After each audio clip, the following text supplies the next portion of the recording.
Rich, are you drinking wine this morning? I was like, wow, about time, buddy. Welcome. That's how the edition will start. This edition, special edition of Road Trippin with RJ and Channing. I'm your host, Allie Clifton, Richard Jefferson, Channing Frye. And my friends, this is a very special episode because we're going to step away from what this podcast is pretty much predicated on 95% of the time, which is the NBA and all that chatter. We're going to step away just a little because how lucky are we? We are joined by one of two duos who will be competing on the sand, representing Team USA at the 2024 Paris Olympics for men's beach volleyball, Chase Budinger and Miles Evans. Guys, thanks so much for taking the time and congratulations. Thank you for having us. Yeah, thank you. This is so exciting. I'm sorry that you had to wait on, just kidding. I won't do that to you, Channing. That's all right. Listen, I didn't get the link. You didn't get the link. Rich is drinking wine at 9 a.m. and these two are just trying to win the gold for our country. So we shall dive right into the journey and what has been for the both of you. I guess at this point right now, Chase, you just mentioned, as we're recording this, one more practice and then you guys head to Paris. How are we feeling? What's the vibes right now?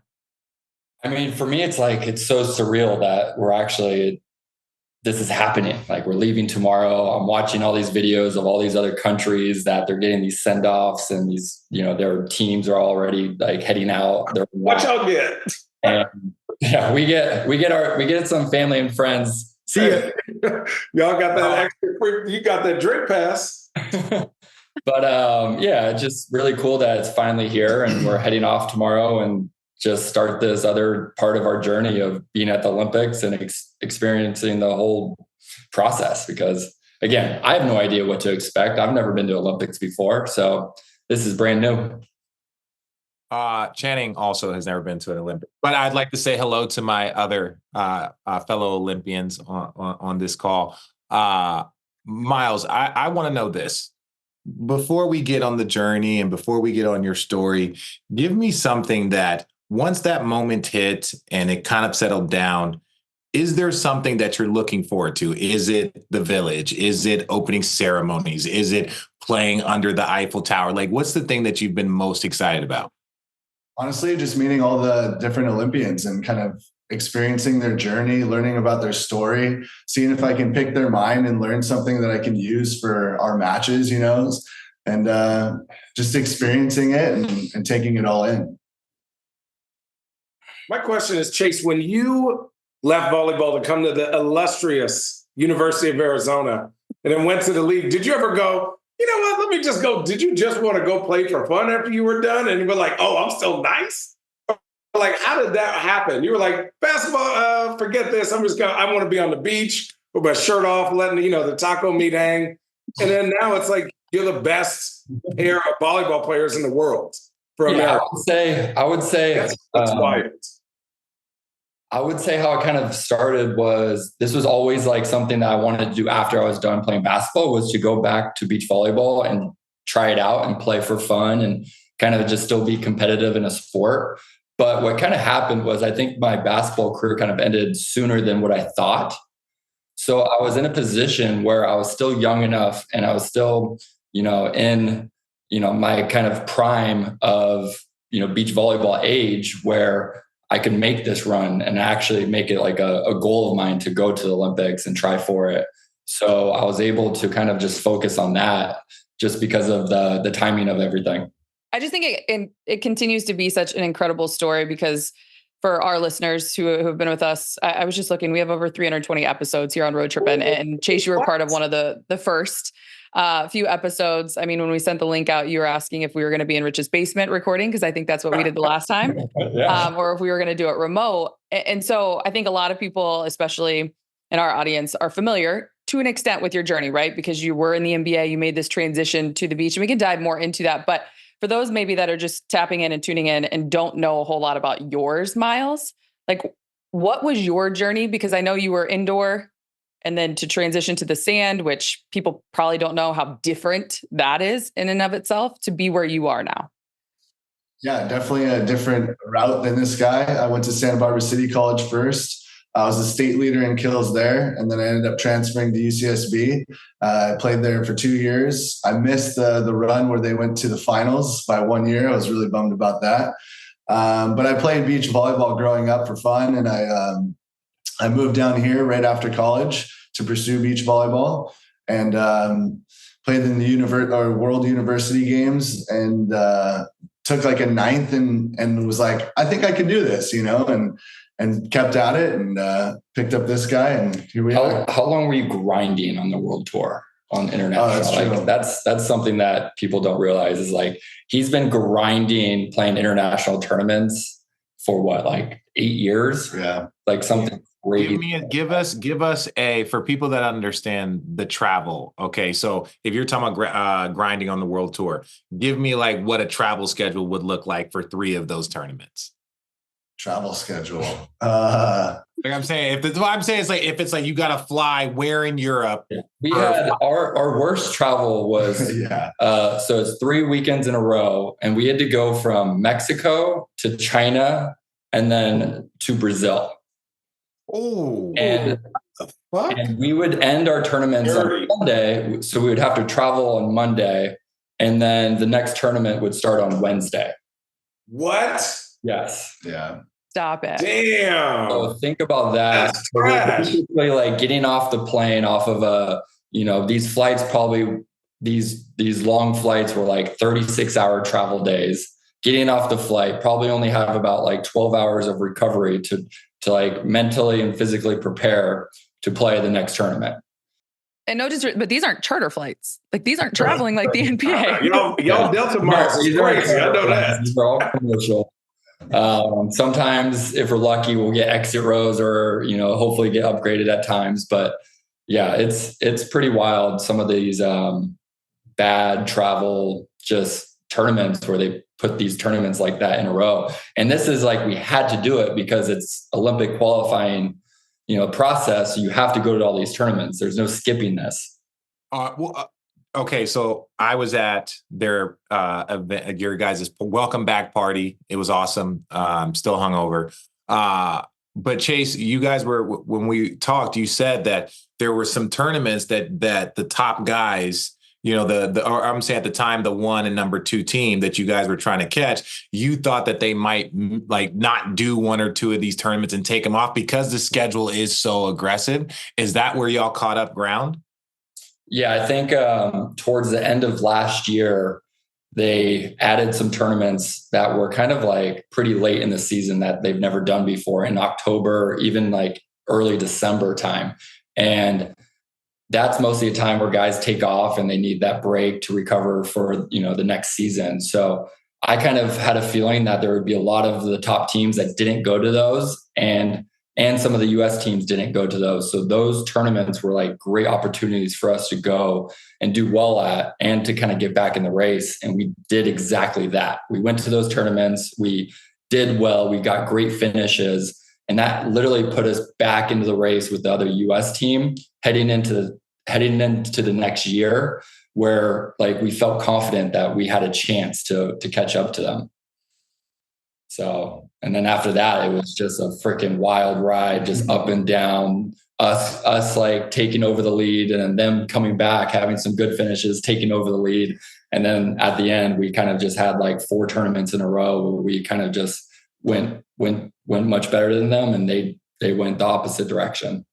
But go ahead, Miles. I was going to Play 11 tournaments in 14 weeks, like What? going from country to country, time zone to time zone. That's how we finished our season. 11 tournaments in 14 weeks. By the end of the run, it was like just huge stress relief. At the end of the day, it was like, man, I want to go back home and sleep in my bed. Like, Wow. I was going to say, how does it work? Do you just how did you guys create this pair? Were you like both playing and you go, yo, I like to do the spiky thing. You like to do the bumpy thing. Let's do this. Or were you like having beers and you were like, yo, you're kind of good. I'm kind of good. Let's mess the world up. Like, how does that happen? Or do you have a coach that goes, yo, you need to be with this guy, Yeah, we met for coffee one morning. We talked about this Olympic run and how it would look. And we got after it right away. We knew that we wanted to do this. And Yeah, we made it happen. But Chase, did you see each other play first before you had coffee?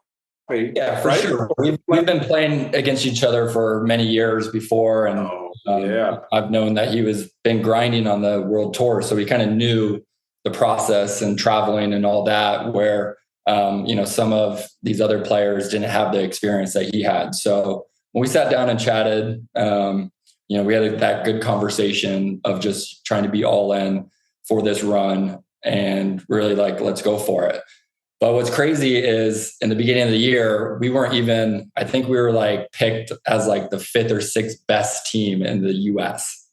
Damn. We were so just undervalued as a team. Yeah, get that chip on your shoulder. Yeah. These colors don't run. Yeah. I think that's the biggest thing for me because you just came together for the 2023 season, correct? So without giving away, obviously, all the secrets to success, what makes, especially in the fast amount of time that you guys have been able to accomplish this, what makes a pair on the sand so successful? How were you guys able to just pick it up and run with it? I think we created a really good system. We got away from traditional volleyball at the end of the day and started the evolution of the sport is now running options and on two and faster offenses. And we implemented that right away. And it's been really successful. Yeah. I played beach volleyball 5 times in my life. And dude, I can't. I'm too tall. And that volleyball comes flying at my face. And I'm like, yeah, this ain't for me, brother. Right now, there's these Swedish kids who have pretty much changed the sport in the last few years where they're so ridiculous with their jump setting and their fast offense and their crazy plays, where now everyone is looking towards that style of play now. So, you know how in basketball, you have these players that kind of change the game like Steph and that's how these kids, that's what they did to the sport. And now everyone is trying to play catch up, play like them. And right now they're the number 1 team in the world. They're freaking amazing. You start playing like that before? Did you start playing like that before? Once you kind of recognized when you guys got together and you were like, hey, look, this is the best team in the world. This is how they're changing the game. We should start implementing that. Or was that a gradual process as you guys started working together throughout your season?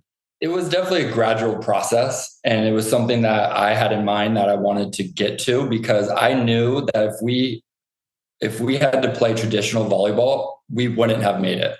We weren't good enough to play traditional volleyball and beat the top teams in the world. So we had to change, we had to adapt, we had to evolve our game into this new system that we implemented to compete against the best teams in the world. That's tight. I know that.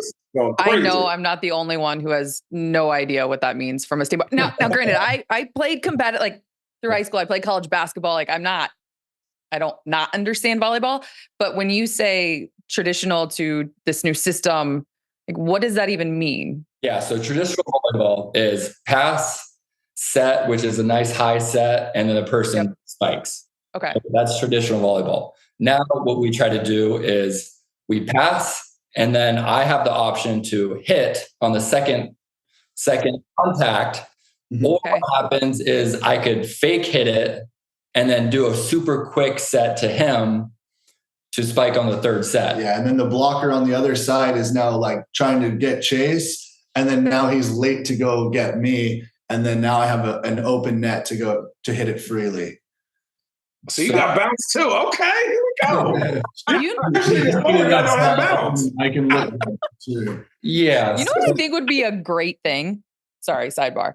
If Rich and Channing did a after the Olympics, if Rich and Channing went through a whole lesson with Miles and Chase on the beach. First of all, me and Channing, give me about 2 months to get in shape right now. I'm getting my way. I do have to say one thing, which I had an interview last week. Rich, I'm sorry, but they asked me if I had to choose between Luke Wallen and Richard Jefferson to be my partner in doubles, who would I choose? And I chose Luke. 1,000% you should. 1,000%. Why? Hold on, just hear me out. Look. I'm a 1-2 trick pony, right? I'm good at my 1-2 tricks. Luke has won 4-man tournaments. He's a much better passer, better hands. But if we're just talking about purely hitting the ball, yes, I do that better. But I think Luke is a more complete volleyball player, in my opinion. Luke's genetic disposition makes him better at volleyball. Let's just keep it. He just was born to play beach volleyball. Richard, not so much, you know? Is that a fair assessment, when Chase? he was like 16. So it's different than somebody who grows up in San Diego, you know? Basketball, Richard. Volleyball, Luke. I don't think Luke ever played any volleyball growing up in San Diego. Never. But it was in his soul that he wanted to. He had the urge. The ocean was calling to him. But back to what Rich was saying, though, was one thing I want to point out is like, this sport is so difficult because you are involved in every single play. So there's no hiding, or there's no putting one person aside in the corner. Like, you're literally involved in every single play. So your skills have to be top notch in everything that you do. Yeah. To hitting, setting, serving, passing, defense, like everything that you do, you have to be so precise and confident and at the highest level, because if you don't, then you're going to let down your partner. And that's what makes this guy so special. You know, coming from basketball, he has all those skills and he's super fast. You know, you can't find like tall blockers at the end of the day that have all those skills easily. And so it makes him like super elite. Okay, Miles, this is my question. Like, I've known Chase, like, for the new listeners that don't know, Chase used to hop Luke and I's fence when we lived in San Diego and he was in high school. We used to be able to give him the gate code, but then he was throwing high school parties, and we were like, dude, you're in trouble. Good for you. I was Chase. like, you can hop the fence, Chase, because we were recruiting Chase to come to Arizona. He was working our basketball camps when we were at Arizona, all this stuff. But I was like, Chase, look, you can hop the fence. I'm not going to call the cops, but if I give you the gate code, that's like me giving you access. Just, whatever. So Chase used to throw parties there at our house when we were gone during the season. But for me, I've always known you as a very regimented person. Miles, you'd had multiple partners. You've been grinding on the ward. Was there a noticeable difference from a person that came from professional, not necessarily just Chase as a person, but just like, oh, he looks at training differently, or this is how he looks at recovery? Was there a noticeable difference from like guys that have been playing volleyball and someone that came from another professional sport? Yeah, absolutely. You know, he's, like you said, super professional, super disciplined. And I've learned a lot from him being so structured, you know. We practiced 5 days a week. Before, I was practicing like 3 or 4 days a week. Like, we got a coach, we have a system, we have everything like planned and dialed. Like, it's very methodically planned out versus some of the other teammates I've had have just kind of been like willy-nilly day to day, you know. It's an interesting conversation because there was a hot conversation about sports transferring from one to the other. Could NBA players go play in the NFL? Obviously, we heard all about it. Chase, obviously, you've done it from the NBA to beach volleyball. Do you think, I don't want to say easy by any means, you've made it look easy, but how basketball has helped you on the stand? And if you looked at today's NBA, are there maybe 3 to 5 guys that you say could make that transition, or no? I would love to say yes. I would really love to say yes. But I think, kind of going back to my point of the skill set in beach volleyball is the most difficult part. And I kind of had those skills growing up because I played both sports at such a high level in high school. I created those skills at a very early age. And look, I was National Player of the Year my senior year of high school. So like, nice. I was already top notch at volleyball and having those skills. And to try to implement it this late of like switching sports and trying to pick up the sport and doing it this late, like, I think it would be way too difficult to create those skills and then also compete at the highest level. I mean, Rich has been playing beach volleyball now for 10 years now, and he's still recreationally. Why is beach volleyball and drinking high noons? You can't say okay, let me say this. There's two things. Wait. We're going to talk about volleyball for a second. Let me talk about that. There was a time when we were playing 3-4 times a week, and I was playing in every tournament because I was still in the NBA like my last few years. I've always said playing with Chase and that group, and we have like our whole like clique. We were playing at our peak like 3-4 times a week, every single week, especially when I was playing. That's why my legs were so strong, because you're just running and jumping in the sand. Then I was an okay volleyball player. Now I'm a shit volleyball player. But I knew Chase was a good volleyball player because we used to train together in San Diego.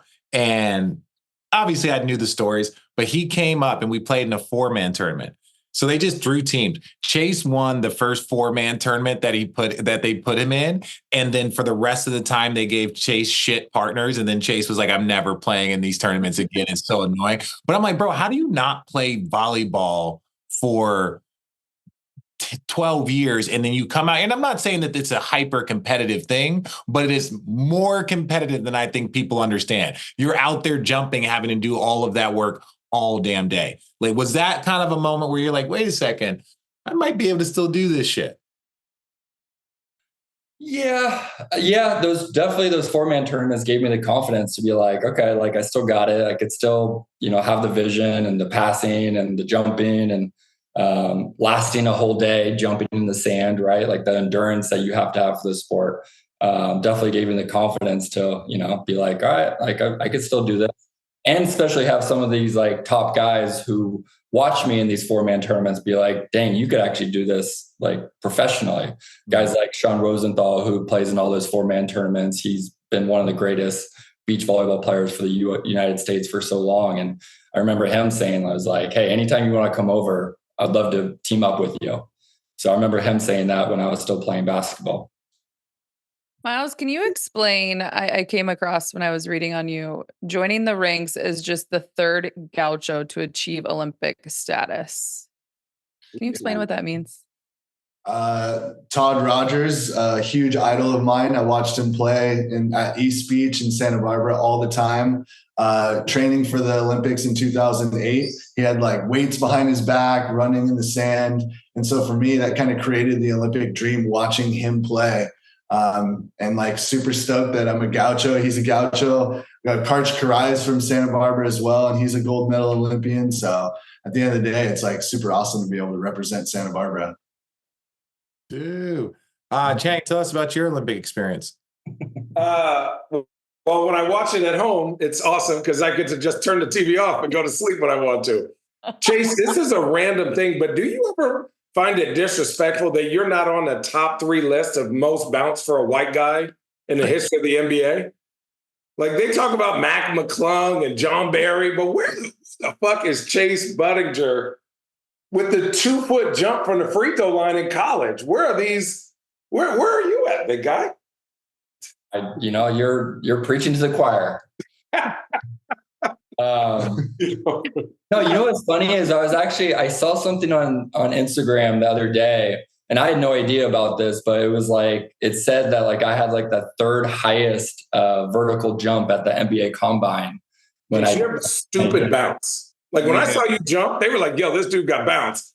I was like, does he? And I saw you jump and I said, God damn, this boy got bounced. I said, oh Lord. Question, will you guys, I don't even know how to, like, will you conversate with the other USA duo there? Or is this yeah, okay. This is like, so now it's all like cheering for all USA. Like, okay. Obviously, unless we have to play them, but like we want them to do as well as they can and go as far as they can. And hopefully we meet them in the finals. Like that would be the dream. But again, like I think leading up to the process, it was different. Leading up to the Olympics, you are hating on the other US teams and you are rooting against them, which is so wrong. Yeah. Because it's not wrong. They're playing for your country as well. You don't see Team USA basketball, for example, having to do that against there's no other team. Yeah. Like it's weird. Yeah. It's very weird. We'll be at tournaments and we'll be watching the US team and we're like secretly cheering against them to lose. I'm not secretly cheering. Thank you, Miles. Yes. Everyone knows for sure. Now you're like, oh, we're all in the same boat now. Well, you said it right, Chase. You were like, well, now it's different. We're all rooting. Then, Now we're all rooting now. whatever. Anything but an injury. Lose every game. That's what I'm rooting for. That's what I'm rooting for. I don't know you guys' schedule, but is there like another event that you're like, we definitely got to see this before we leave? Do you have any events that you want to go see? Not really. I would love to see like the basketball games for sure. Wait, the basketball games are far, like 2.5 hours outside, right? But they do come back during the playoffs. So it's just pool play that they are 3-4 hours away in a different city, which is such a bummer because, that's such too much. That would be too much for There's Paris. a lot. Think about the preliminary rounds is a lot of games and a lot, you know what I'm saying? So that I could getting all of those teams and that staffs out of there. So but like I said, during the playoffs, they come back to Paris. So hopefully we could go catch some of those playoff games. I would love to go see, I think one of the cool ones, which it's the only time that they've ever done this, is breakdancing. It's called break. Yeah. So this is the only one and only time it's an Olympic sport. Breakdancing. That would be awesome. How did that happen? What does that even mean? I have no idea how it's going to be. How did that happen? I've been waiting. The rhythmic gymnastics. It's like, I don't get. Okay, for people out there that don't know, how do you guys feel about you guys having the dopest Olympic venue maybe of all time? Seriously. That's just super sick. So we knew that this was the venue, like, before our journey started.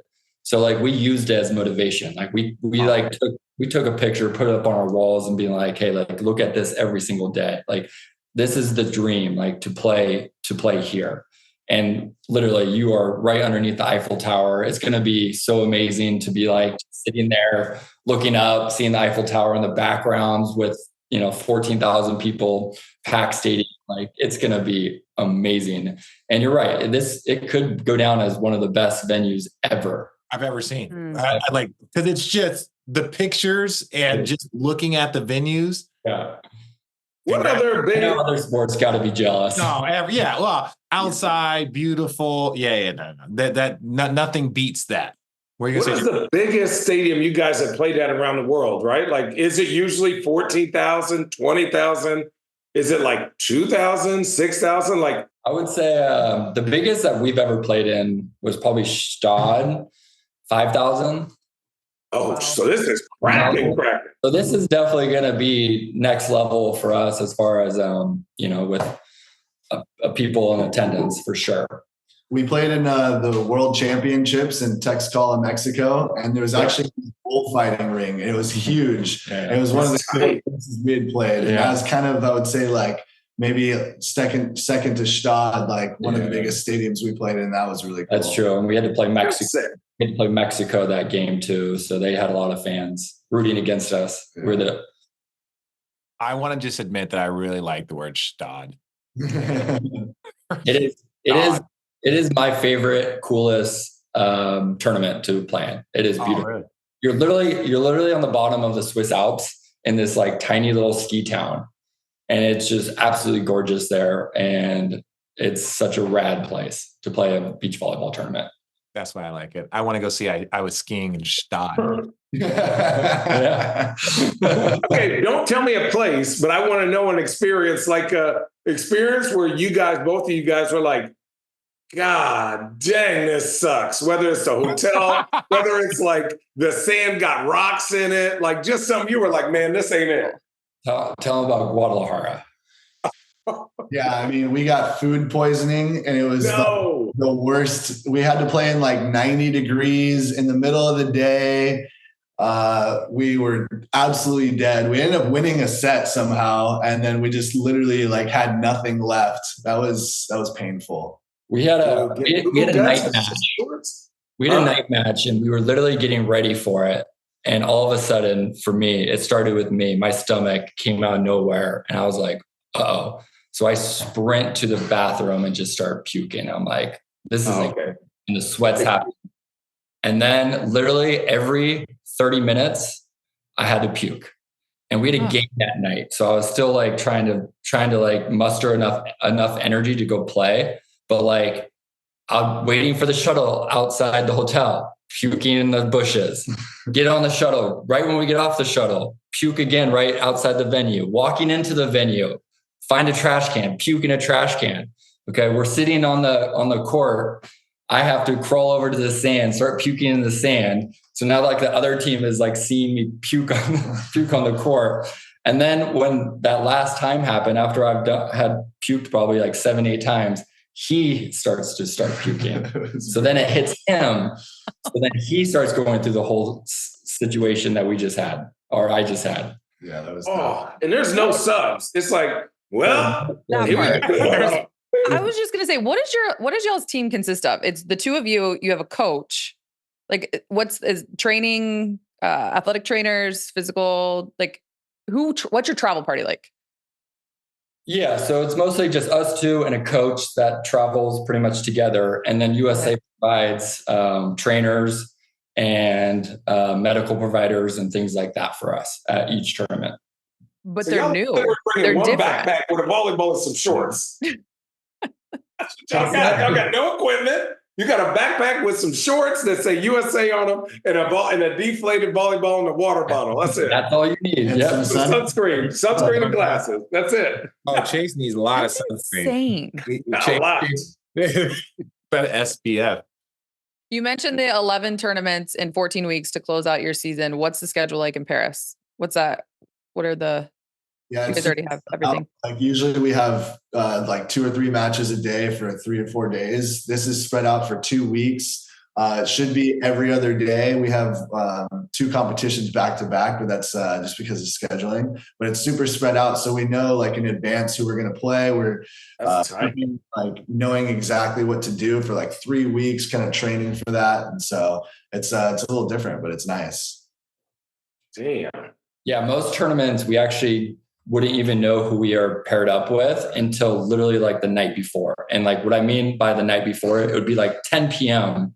that night. We don't know what time or who we play against the next day until 10 p.m. mostly. Yeah, that's AAU ball. Yeah, and that's just because how points and teams will drop out. So then seeding, everything changes. So because of that, like there's no prep time, there's no video time, there's no like full on scouting. So for the Olympics, obviously it's completely different. We know who's in our pool. We know exactly who we're playing. So we've had all this time the last few weeks to prepare for the teams that we're playing.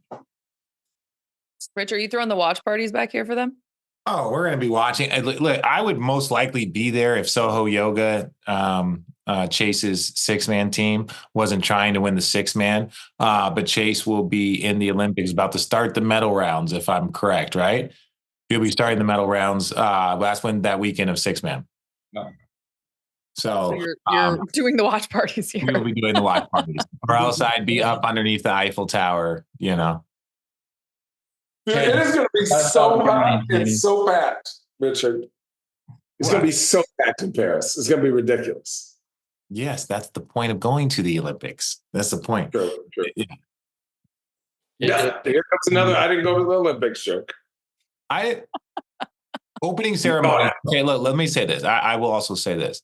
The coolest thing I've ever experienced in my entire life, minus winning the championship. Before I won a championship, obviously that's it. But prior to that, opening ceremonies at the Olympics was the coolest thing. Because you're just talking to the other athletes and it's like, so what's your sport? You have no idea who this person is. And they're like, oh, I'm the hurdles, or I'm, like the gymnast, but I'm saying it's like, oh, I run the 200. And it's some of these people, or I'm on whatever. I do the heptathlon, and all of a sudden you're in buses and you're because you're doing opening ceremonies is an all day thing. You get there, you get dressed up, you'll sit and wait, you'll get on a bus with, however many people in your order, and you're with them all day. So you just start talking to every athlete and doing all this stuff. And it was just so much fun. And then you get in there and you're waiting all day for all of the athletes to come in. So then you just start talking to other countries. And it was the coolest experience of my entire life. maybe that wasn't a competition. It was definitely the coolest thing that I've ever experienced. Have you guys heard about our opening ceremonies? How it's different? No. We're going to be on boats. Yeah, going through the river. Look at all three of us. We're like, Oh, that's tight. what? I thought they said security reasons they couldn't do that. They're putting us on boats and we're going down the river. And I guess they're going to be having all these like acrobatic acts going on with like bikers and stuff, just jumping over and fireworks and all that stuff. So they'll have each country on these barges going down the river. Those are big barges. Completely different. Yeah. That's It's like incredible. you have like a big barge for like the big countries, then you have little tugboat. I'm a little tugboat coming back for some other countries. Yeah. There are some countries that have like one Olympian. Yeah. Sure. Could you imagine the one dude for ping pong and he's just on this gigantic barge like this? It's like, no. Yo, I'm excited to watch ping pong, Rich. Oh, hey. Having said that, I know you can't give advice on winning gold, Richard, but as the other lone Olympian on this podcast, do you have any advice that you would give Chase and Miles? I would say, look, again, even with how our Olympic team performed, I know, all kidding aside, what I told you guys before was the most amazing experience. That to me is once in a lifetime. You're an Olympian. Like that, just soak that in, be present, be in that moment. Yes, the competition will be the competition. Your performance will be your performance. But if you're so focused on your performance that you're not present at where you're at, I don't think you guys will play as well as you can. Like soak that shit in. You guys put a picture of the fucking Eiffel Tower and the courts in your room. Like you're about to be there. Like enjoy that moment every single day you're there. Enjoy that moment. Take a deep breath. Look at this. Like, holy fuck. I don't care if we lost the first set. I don't care if we, whatever. Enjoy that moment. It is the best experience that you will ever have. And you are forever the rest of your life an Olympian. Fuck. That's going to be When do you get your tattoo? Pretty soon here after we get back for sure. I'm really excited. He's like, I'm really excited. Yeah. I want to mark that I am an Olympian, as you damn well should. Do you have an Olympic tattoo, Richard? No, I know. Look, It would be in bronze, so no. There are some contextual differences in our Olympic journeys, right? If he would have got it before they lost, it would have been different. Now that they lost, it's like, we're just going to skip that. I might get the rings just to piss people off. Oh, God, Richard. That actually might be my next tattoo. Now, thank you, Jim. I appreciate it. Like Jamal McGlure getting an all-star to tattoo. commemorate the bronze medal that I'm so proud of. I know we got to wrap this up soon, obviously, because you guys have to get off to practice. I just have one more question. But before, is there anything we missed that people should know before tuning into, obviously, the Olympic Games and watching you guys? I would say that this sport is really difficult. And when you're watching it, we make it look so easy and we make it look like anybody could do it. But trust me, as being the athlete I am, it is so tough. Mm-hmm. It is really, really tough. And the hard work that all these athletes have put in to hone their skills and to be as perfect as you can on the court, because this game of beach volleyball is all about precision. We make it look so easy, and it's really not. And everyone's worked their freaking hearts out to play at this highest level, to compete at this highest level. And so when I'm saying this is normal people, if you think you could do it, I'm telling you right now, you can't. That looks easy. No, it's not. No, it's not. Dude, like when people say, oh, shooting a three is easy. And you go out there, wow, it's a lot farther than that. Well, no shit, dumbass. Like, you're taller in person. What do you think 7 foot looks like? You don't look that big on the court. Yes, because I'm with other 7-footers. Like, what kind of questions are these? So with that in perspective, I'll ask both of you. Miles, I'll start with you. Just one final, for those that are in this sport, the young athlete that is looking up to Miles, to Chase, that would love to be an Olympic athlete in whatever right or regard, but especially on the sand, what's that one advice to them that if they're watching this and they want to be the next Miles or next Chase? Yeah, I would say go all in on something you're passionate about. have zero regrets about going all in, and you'll be super stoked whether you succeed to be an Olympian or not. You're going to grow a ton, and you'll be very, very happy with that choice. And for me, it's like the best thing I've ever done in my life. Chase? Yeah, I would just say, hard work pays off. I switched sports, and I really dedicated to working as my base. And sometimes it wasn't pretty, sometimes it was tough, but I kept looking at the long journey of the hard work. And, it took me about 6 years of grinding and working and honing my skills and honing my abilities to now be able to compete against the best players. So I'm just going back to just working as hard as you can and don't worry about anything else. And I would say that with all sports, everyone, you could talk about hard work and what it means, but hard work is putting in more time than anybody else. And especially when no one's watching. Yeah. Well said. You guys are wonderful. You're amazing. Again, congratulations. We're so excited to watch and support you. Hope you guys have all enjoyed watching this episode. And so until then, best of luck, safe travels, and we'll catch you on the flip side. America, fuck yeah.